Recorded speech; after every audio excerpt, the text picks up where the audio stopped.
A podcast? Did your radio show get canceled?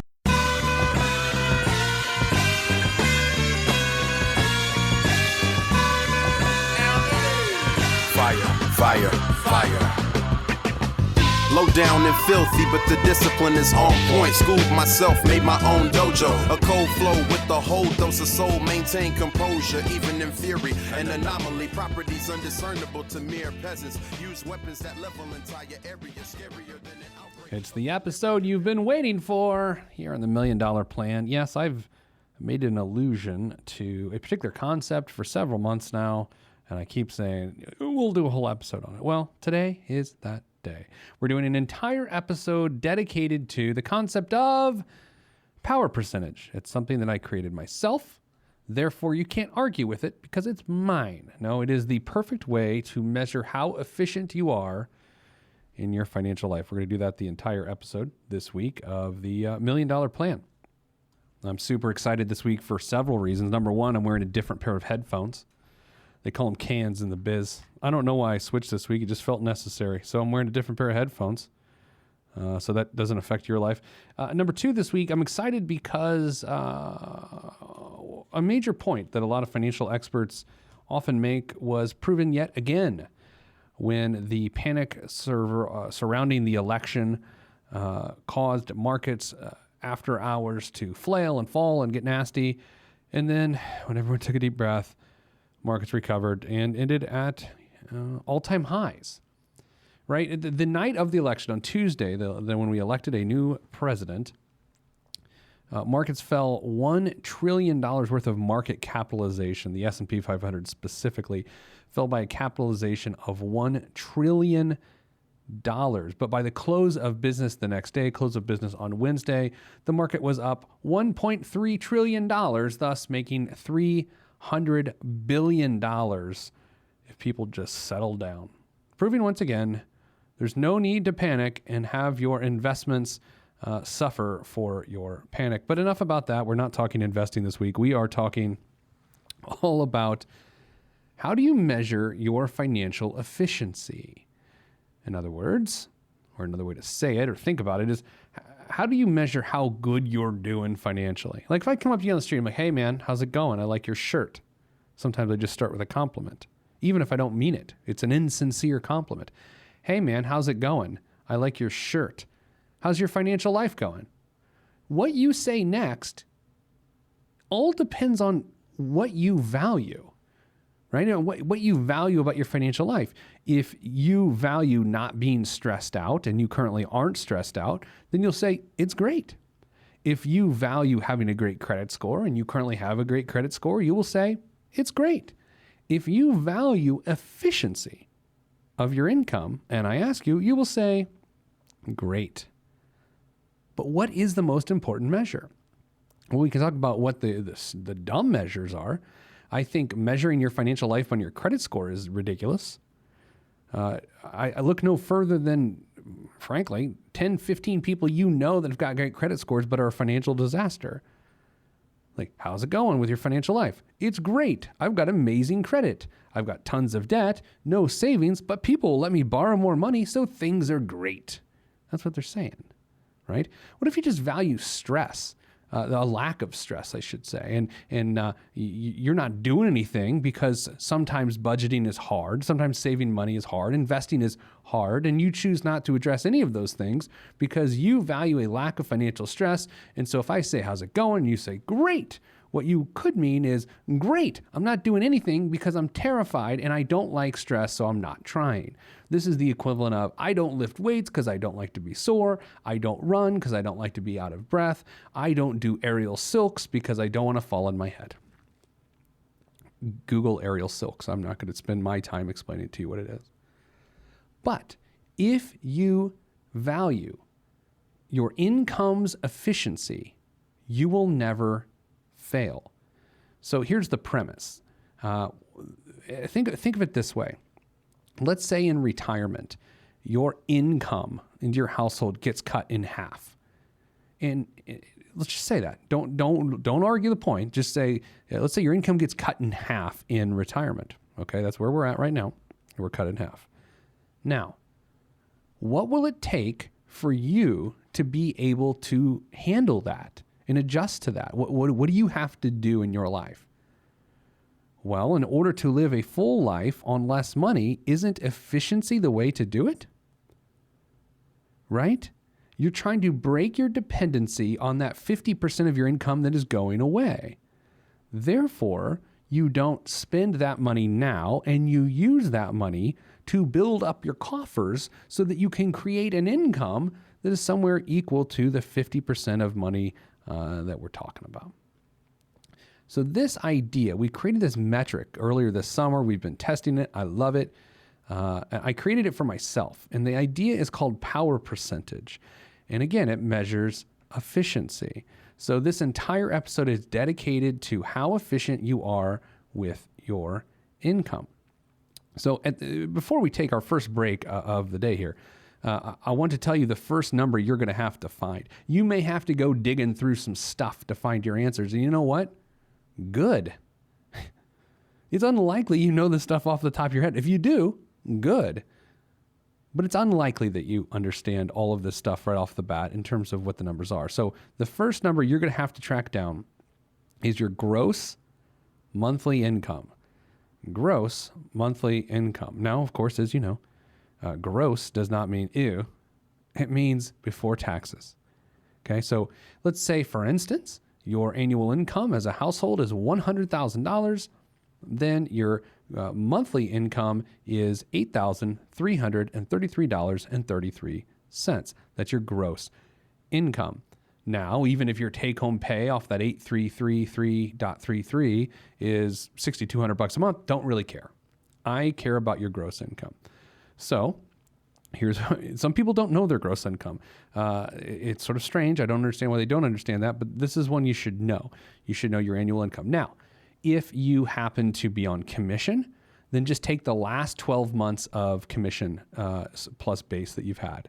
If you happen to be an hourly worker that has overtime, just do the math with your regular 40 hours plus your time and a half and add it all up. So that's the starting point.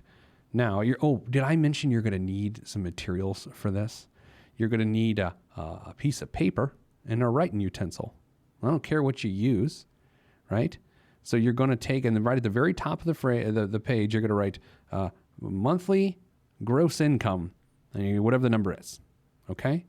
For the sake of our example today, we're going to have to use some round numbers. So let's say it's $5,000, which would mean your gross household income is $60,000, okay?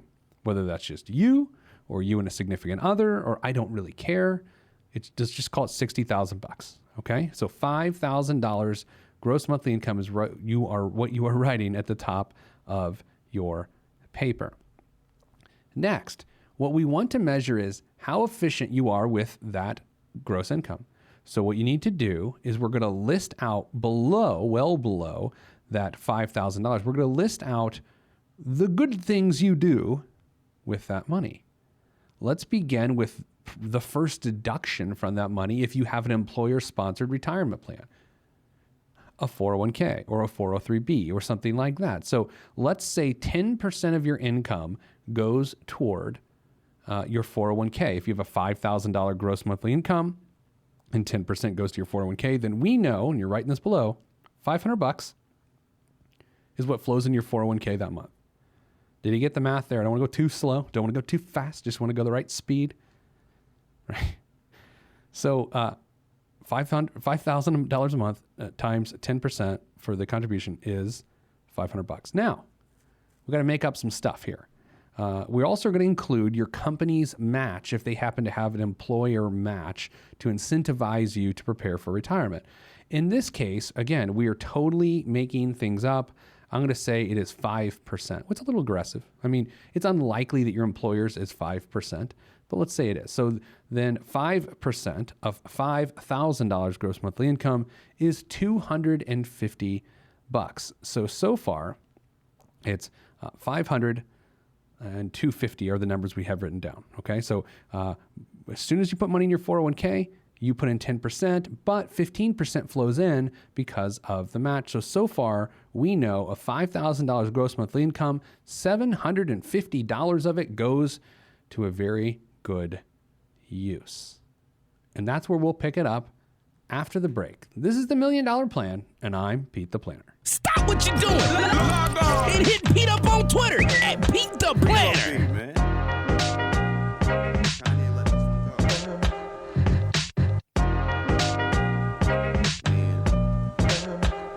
Sound good to me.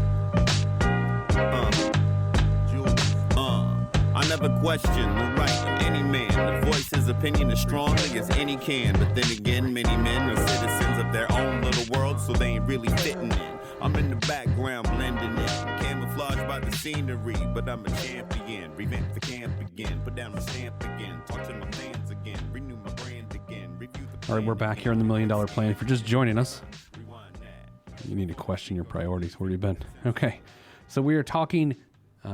I'm speaking in absolutes and superlatives today, by the way. We are dealing with the absolute best way to measure how you're doing financially. In the first segment, we talked about the ways not to do that, which include your credit score. Of course, you don't want to use your income as a measure. That doesn't make any sense. You don't want to use your stress level as a measure. We want to know how efficient you are with your income. That's how I know how you are doing financially. And I created this in the spring, summertime, because I asked myself that exact question.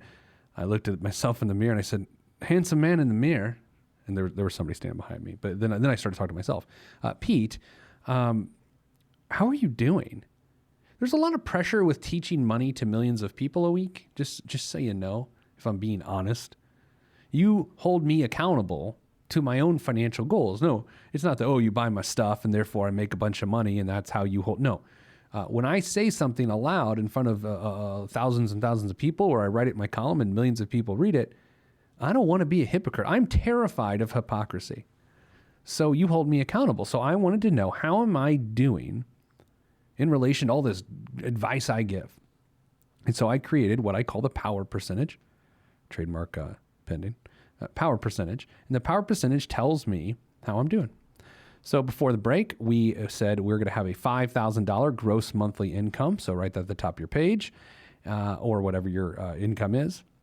And in our example, we said at a 10% 401k match, which means $500 of that $5,000 is set aside for the future.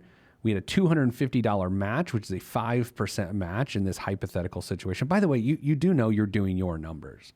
You're not just recreating the numbers that I'm doing. That'd be a bad use of your time. So you're supposed to use your numbers. Don't write the numbers I'm saying. Just write your numbers. Okay. So whatever your employer matches, but I have an example, as they call it.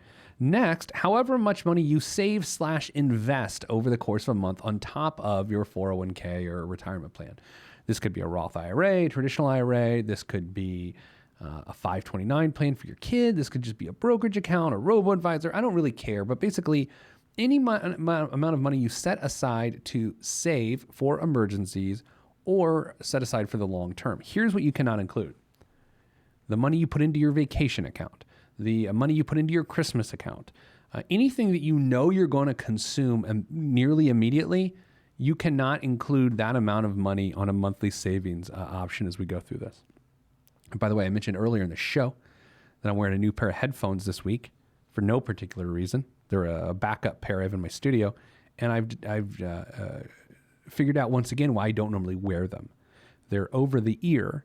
Now my ears are sweating. So I'm here trying to change your life, and I got sweaty ears, and that just doesn't feel mutually beneficial. I'm going to go back to the earbuds at the break. Actually, I'm going to do it right now. We'll stand by. Okay, we're moving stuff around. Stand by. I cannot hear anything right now. Okay, going back. Yeah, okay, here we go. All right, I'm back to these headphones. Turn them. Oh, okay, that's so much better. Jeez. Who came up with... and now my ears are just sweating. I have very athletic ears. Okay, so then you add the savings or investments that you do on a monthly basis. Oh, these earbuds are so much better. Why did I switch? I'm all thrown off by the election. Next, you want to add in any amount that goes towards paying back your mortgage principal on a monthly basis. Okay, so your mortgage payment is broken down into a few different pieces. There's the principal repayment, there's the interest payment, and then there's the escrow, which is property taxes and insurance, and you might even have PMI, which is private mortgage insurance, if you don't have enough equity in your home. I want to know, and this is what you're going to have to look up, because you probably don't know this. I want to know how much of your mortgage payment that you pay every month, if you happen to be a homeowner, is going to increase your net worth by my measure. I want to know how much of that mortgage is being paid down. How much debt are you eliminating with that income payment? Okay. In this example, I'm using $400. Personally, this is why a 15-year mortgage to me is great, because it forces you to pay back the principal faster.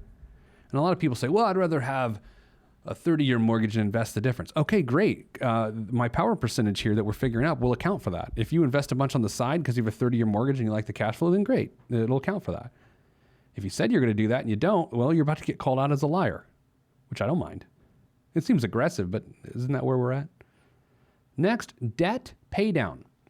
The next thing you're adding to this list is debt pay down. How much debt do you pay down on a regular basis? And there is a list of things that don't count. No transportation. None. If you have a $300 a month car payment, do not put it on here. Do not care. Student loan debt pay down, yes, you can put it on there. Medical bill pay down, yes, you can put it on there. If you use a credit card and pay it off at the end of each month, you cannot put it on there. We are measuring how much of your income increases your net worth, which is either pay down debt or save/invest money. If you're truly paying down debt, those payments every month can be included in this figure. So here's where we got so far.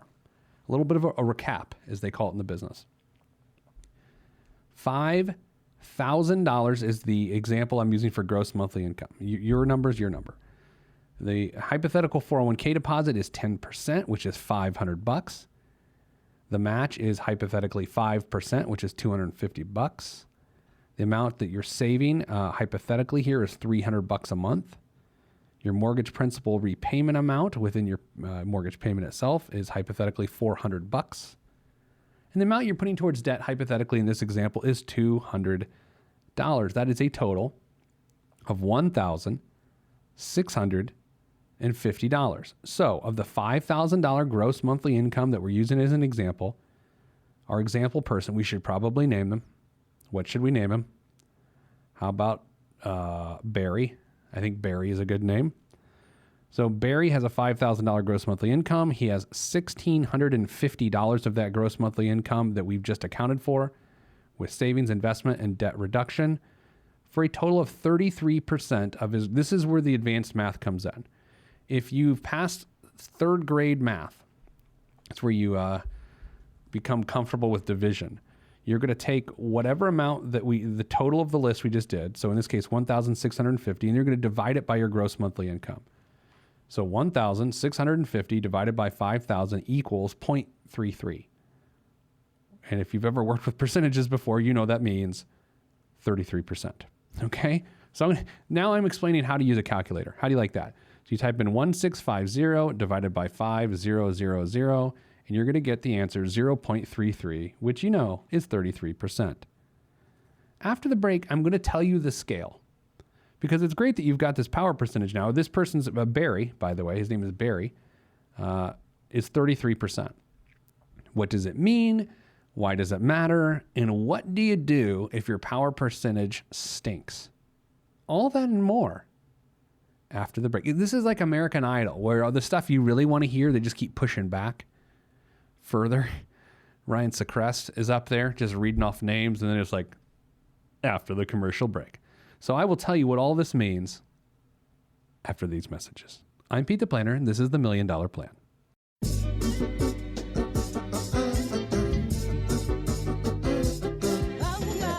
Yeah. Axe hand on the beat. Yes, sir. Glass House. Yes, sir.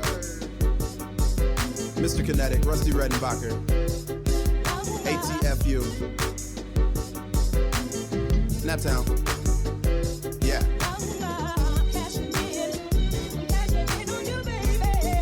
East of Betty and Fredo. Yeah, y'all ain't hip yet. Cash cashing in like the end of the game at the casino. I lean so the glare of the rear view don't hit me. Swiftly through the avenues and boulevards, old soul playing on my speakers, old soul but young in age, a boss player. Not from the Himalayas, but my fam gave me Gary, Indiana game. Grew up around the country, but the mindset was there. Ain't I won't complain about a damn thing on this beat. Axe hand got it slapping, glass house keep it funky. Word to the jams, drums clicking, clapping, grooving. This is the rhetoric when I'm in motion, floating, coasting. And we're back. Hi, Pete the Planner. You're in the $1 Million Plan. I wanted to tell you something this week. I wrote a USA Today column about a friend. I might do a show about this coming up, but I'll tell you briefly. You know what? I'm going to do a show about it, so I'm not going to tell you much about it. I wrote a real story in my column this week about a friend who had a eye-opening experience with his physician. So I'll tell you what that means in a different show. How's that for a tease? Man, that's obnoxious. All right, go to PeteThePlanner.com if you want to learn more about whatever. I'm such a salesman. I'm a salesman. Okay, so before the break, we figured out your power percentage. We took your total that you've put towards your 401k, what your employer matches, what you've saved and invested in a given month, the mortgage principal pay down, and anything you've paid in debt. We totaled all those up and we divided by your gross monthly income. The example we had was a total of $1,650 towards all those good things, divided by the gross monthly income of $5,000, which gave us a 33% power percentage. So now I know what you're thinking. Okay, well, how's 30? What does that mean? Here's what it means. If your power percentage is 10% or less, you are in deep, I'm trying to hit the P-pop there, trouble, big trouble. If you're below 10%, if your power percentage is below 10%, here's what it tells me about you. You either don't make very much money, which then arguably still is a bad thing economically. No offense, but it's true. B, you use all of your money for your lifestyle, and that's the more realistic option. This is where you have to be honest with yourself. Because if less than 10% of your money is going to move you forward by getting out of the debt or by saving or investing money, that means you're consuming your income. So even if you have debts, that means you're not paying them. And even worse, let's say you don't have debts, it means you're not saving money. I think one of the big mistakes that people think is just because they're not in debt and maybe they have an emergency fund saved, that they're okay. But if their power percentage stinks, then they're not okay. I've had this discussion with people, and it's an eye-opening discussion, because what you find is, man, you're complacent. Man, you're not efficient. Man, you're measuring yourself by the absolutely wrong metrics. You're using your credit score. You're using some fictitious stress level. You're using your income. You're using what's in your savings account. None of that stuff matters. It's how efficient you are with your income. You will retire. You will step away. You'll become financially independent, income independent, when your power percentage is sky high, because that means you are not dependent on your work income. You can retire when your power percentage is sky high. Let's go on. If your power percentage is between 11 and 20%, yeah. My scale is below 10% is, oh man. 11 to 20%, that's spelled EH. It means you're doing okay. You just need to make it go up. You know, it's funny, like your 401k is the easiest way to make this work. You know, you're supposed to put between 12 to 14% of your annual income, and that includes your employer match, away for the future. So if you achieve that, that's your power percentage is already 12 to 14% before anything else happens. If you max out your 401k, obviously it's more dependent on what your income is, but max out is $18,000 or $24,000 depending on what your age is. So 11 to 20% is okay. It's okay. You're not in danger. I mean, if you're an 11, you're in danger, but it's got to keep climbing. Now, 21 to 34, you're doing good. You're doing good. I'm happy for you. You've got work to do, but you're doing good. So if we had to express that via sound, it'd be like, Okay, so below 10% is, oh man. 11 to 20% is, And then 21 to 34% is, I'm sorry. I'm childish, but you know this. Can you imagine if this is the first time that someone's listening to the show today? I guess this show is pretty representative of what this show always is. And they're just like, what is this guy doing? It's all right. I'm comfortable with it. So our hypothetical example is Barry. He used $1,650 of his gross monthly income of $5,000. 33% was his power percentage. He falls within this third tier, the 21 to 34%. And since he's obviously at the high end of the tier, that's good. Well, what is the next tier? The next tier is 35% and above. And if you're at 35% or above, you are amazing. You are wonderful. You are breaking your dependency on your income. If you keep heading in the right direction, you will be able to easily retire because you are not too dependent on your income. Now, there's a couple factors here we have to go through. Number one, everyone wants to know when I tell them this. Well, I'm going to use a voice here. Let's see what voice I want to go with. Well, Peter, what? I don't know why I'm using this one. Peter, what's your power percentage? I can't even identify that accent. My power percentage, thanks for asking, sir, is, it was a woman, just deep voice. My power percentage is 47%. 47% of my income is either saved or used to, is to pay down my mortgage, right? Because I don't have any other debt. 47%. Now, if I hit my bonus at the end of the year, and I do with my bonus what I think I'm going to do with my bonus, and I spread it out throughout the year, then I'm up to about 51% of my income. Every penny pre-tax that comes into my house, I use to move me forward. I do not consume it. That's fantastic. Because that, when my mortgage is gone, what that says is I can eventually live on 49% of my income. Right? Because I'm not using that 49%. I'm not using 51% of my income, I should say. So once you hit 45, in my opinion, your goal, by the time you're 45, you should be at 35%. And then over the next 22 years of your life, your goal is to shave off another percent a year, which is a little bit harder than you think, right? Because if your income goes up, then and you don't save the entire amount, then your percentage actually goes down. But your goal from 45 on is to increase your power percentage by 1% a year. Now, it does help that as you pay off your mortgage, you're paying off more of the principal over time. You're making less interest payments and paying down more of the principal. So that's a good thing. Hopefully you've eliminated other obligations. But I'm at 47%, 35% above is good. And here's where this gets a little scary. I've seen situations when someone is in their late 50s, early 60s.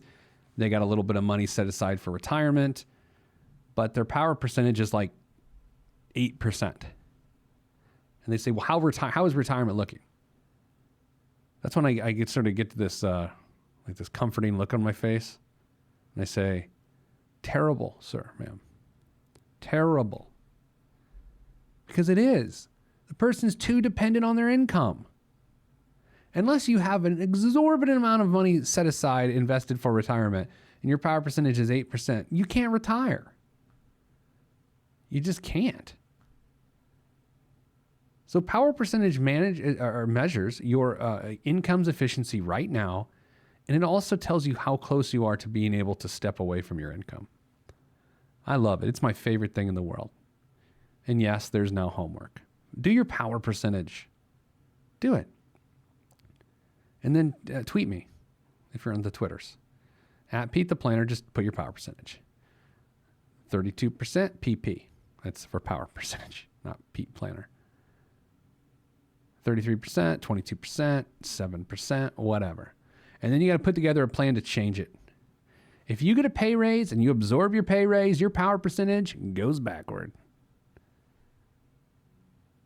I don't care about your credit score. I don't care about how much money you make. I care about your power percentage. I don't care about your stress level. Maybe it should be higher.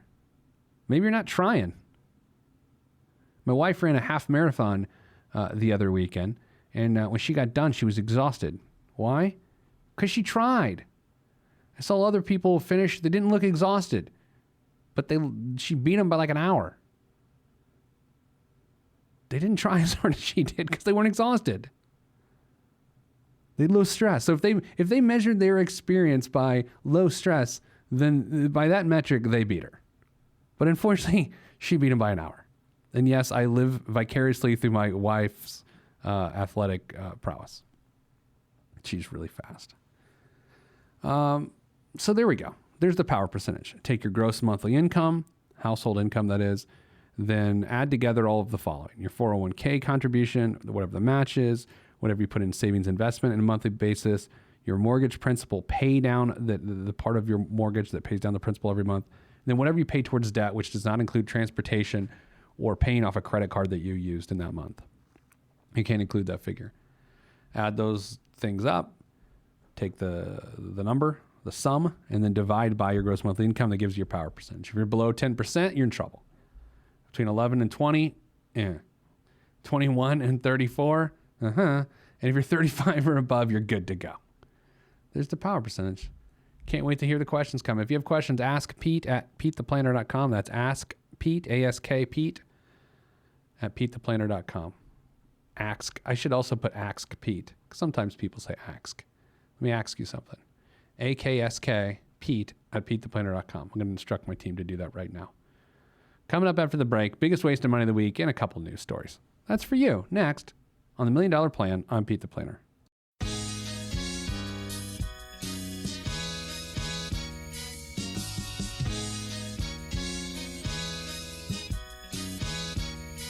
Every day living through the peace of my soul, I remain whole even in the middle of the pain. Even though my life has the rain, I still remain sane, writing and creating for my life. And my pen is my sword given by the Lord, and I use it to fight the tides of restriction. Sometimes I'm conflicted, find myself looking at the trees too much and can't see the forest. Enemy shall inherit the earth, and I want to inherit something other than the high blood pressure and diabetes. So work is what I gotta do. Stay true to my enemy and water the trees that I sing from, and look out for the lumberjacks. Running with the gale force wind at my back. Swift and enduring, I remain calm. Swift and enduring, I remain calm. Swift and enduring, I remain calm. This lays great errors to rest. Let me remain calm until it all calms down. Enjoying everything that's around. It's the power percentage edition of the $1 Million Plan today, episode 120. So if you missed any part of the show, go to PeteThePlanner.com and download the podcast. You don't want to miss this. So if you're listening on the radio, go to PeteThePlanner.com and download the podcast, and you can hear this show in its entirety. If you're listening on the podcast and you want to know how to listen to the podcast, you're just confused, dude. You're just really confused. This week's biggest waste of money of the week, the bomb, is... I'm pulling it up. I had to stall for a second. I have two things because I couldn't decide. So there's two things. All right. The first is called the Craft House Cocktail Smoke Box. While you're likely familiar with how well meat responds to the smoking process, you might not be as well versed in the world of infusing cocktails with a savory smoke flavor. This Craft House Cocktail Smoke Box will give you that ability, taking your mixology skills to the next level. The great-looking piece of barware features a stainless steel frame with glass sides and a walnut base, a smoking gun, 2 trial-size wood chip flavors, and recipes to help get you started. How much does it cost to put your cocktail in a box and blow smoke on it? $200. Okay, so I've had a smoked cocktail before because I'm obnoxious. My friend Neilio made me one. It was good, it was fine. Is it worth me paying $200 to occasionally smoke a cocktail? No, it's not worth your money either. I mean, you go to a bar, and if they have a smoked cocktail, have at it. I don't know. This next item for biggest waste of money of the week, I have yet to decide if it's a waste of money or good use of money. It's called the Chip Smart Cookie Oven. No matter how good they are, store-bought cookies just can't compare to homemade. That's true, unless you bought homemade cookies from the store. The Chip Smart Cookie Oven lets you easily bake your own in 10 minutes or less.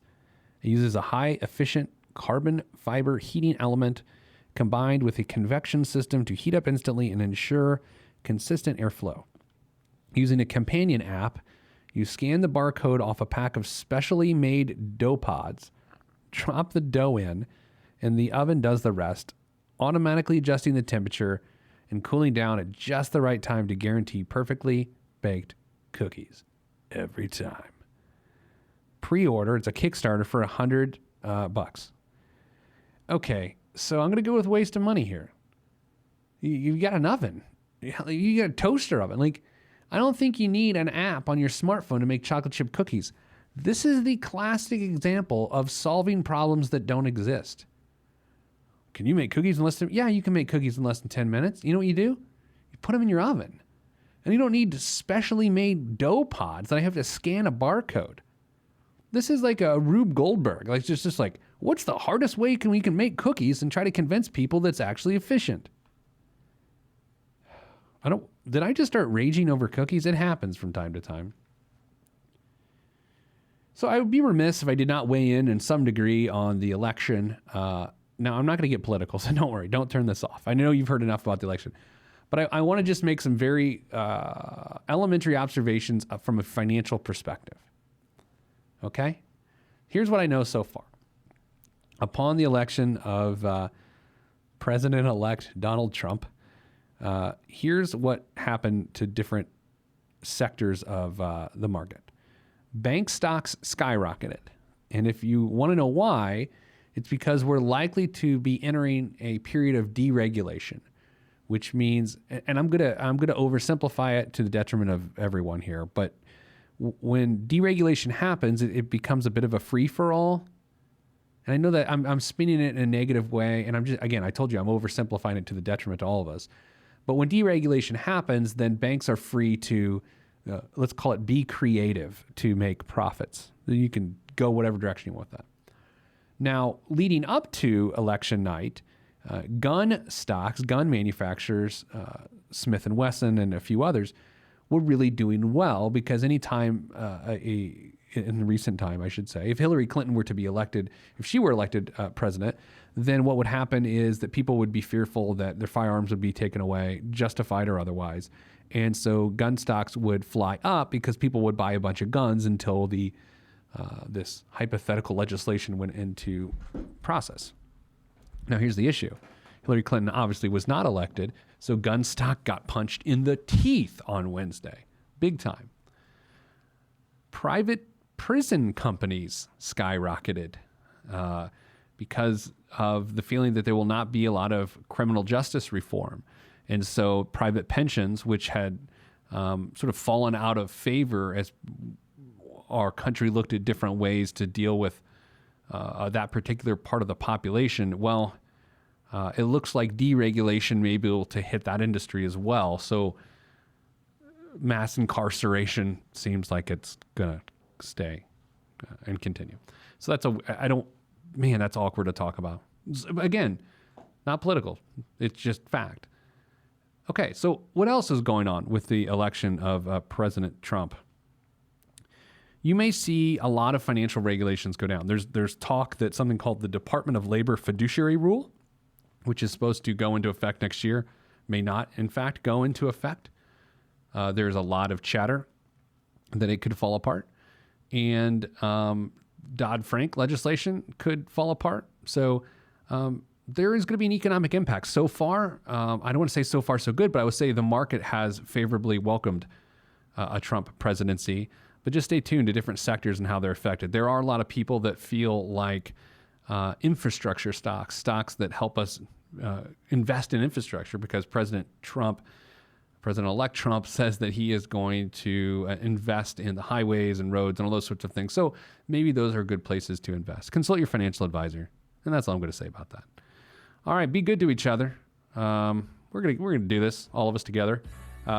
Pay attention to your power percentage. If you missed the show, find it on iTunes or wherever you get your podcasts. Maybe you get your podcast at a store, which would be a weird business model, kind of like a cookie oven with an app. All right, that's all I got. I'm sending you good vibes because good vibes are all that's in my budget. I'm Pete the Planner. This is the $1 Million Plan. If you want to be on this podcast and have Pete fix your money life, then hit us up at PeteThePlanner.com/podcast. You heard me. PeteThePlanner.com/podcast. Log on. This is for information purposes only. It's not the Swiss financial planning device. Consult a financial advisor. Released from Everest, the fresh is fresh, and you can call me E.T. Word to John Tesh. Let me bless this harmonic presentation. It's amazing, so amazing. I'm the reason.